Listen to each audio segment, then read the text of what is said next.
بسم اللہ الرحمن الرحیم۔ السلام علیکم ورحمۃ اللہ وبرکاتہ۔ عابد راضی چینل کی طرف سے آج میں اپنے دوستوں کو دعا کی قبولیت کے بارے میں رسول اللہ صلی اللہ علیہ وسلم کیا فرماتے ہیں وہ بتاؤں گا۔ اس سے پہلے میں اپنے تمام دوستوں سے گزارش کروں گا کہ اگر ابھی تک میرے چینل عابد راجہ کو آپ نے سبسکرائب نہیں کیا تو ضرور کر لیں۔ تو سٹارٹ کرتے ہیں۔ بسم اللہ الرحمن الرحیم۔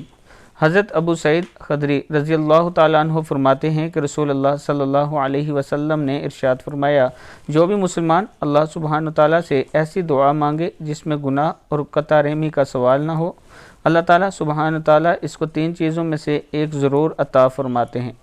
جو اس نے مانگا وہ اسے عطا فرما دیتے ہیں، یا اس دعا کو آخرت میں اس کے لیے ذخیرہ بنا دیتے ہیں، یا اس دعا کے بدلے مصیبت دور فرما دیتے ہیں۔ یہ سن کر صحابہ رضی اللہ تعالیٰ عنہ نے عرض کی، اب تو ہم خوب دعائیں مانگیں گے۔ آپ صلی اللہ علیہ وسلم نے ارشاد فرمایا، اللہ سبحانہ و تعالیٰ اس سے بھی زیادہ عطا فرمانے والا ہے۔ صدق اللہ العظیم۔ اس حدیث کو آگے آپ نے ضرور شیئر کرنا ہے اور اس پر ضرور عمل کرنا ہے۔ السلام علیکم ورحمۃ اللہ وبرکاتہ۔